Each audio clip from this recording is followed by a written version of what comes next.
నమో వెంకటేశాయ. ఈరోజు స్వామివారిని తిరుమల దర్శనానికి రావడం జరిగింది. చాలా అద్భుతమైనటువంటి దర్శనాన్ని ఈరోజు స్వామివారిని చేసుకోవడం జరిగింది. మరి ఈ రాష్ట్రానికి నారా చంద్రబాబు నాయుడు గారు ముఖ్యమంత్రి కావాలని, ఈ రాష్ట్రంలో చక్కటి పరిపాలన జరగాలని, మరి పవన్ కళ్యాణ్ గారు కానీ మోడీ గారి సహకారంతో చక్కటి ప్రభుత్వం ఏర్పాటు కావాలని చెప్పి మనస్ఫూర్తిగా మరి ఒక యాగం కూడా మేము చేసుకోవడం జరిగింది.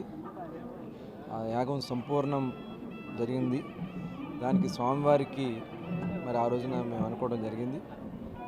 మరి గురువుగారి ఆదేశాల ప్రకారం ఈరోజు వచ్చి స్వామివారిని దర్శనం చేసుకుని తిరిగి మళ్ళీ రాష్ట్రాన్ని నిలబెట్టాలని, ఈ రాష్ట్రాన్ని అన్ని విధాల ముందుకు తీసుకెళ్లాలని, నష్టపోయినటువంటి యువతకి, మహిళకి, రైతుకి, ప్రతి ఒక్క వర్గాలకి, వ్యాపారులకి అండగా ఈ ప్రభుత్వం ఉండాలని, రాష్ట్రం అన్ని రకాలుగా సుభిష్టంగా ఉండాలని చెప్పి మనస్ఫూర్తిగా కోరుకోవడం జరిగింది. చక్కటి వర్షాలు పడి, చక్కటి పంటలు పండి, వ్యాపారాభివృద్ధి చెంది అందరికీ మంచి జరగాలని చెప్పి స్వామివారిని కోరుకోవడం జరిగింది. తప్పకుండా ఆయన ఆశీర్వాదాలు మనందరికీ ఉంటాయి.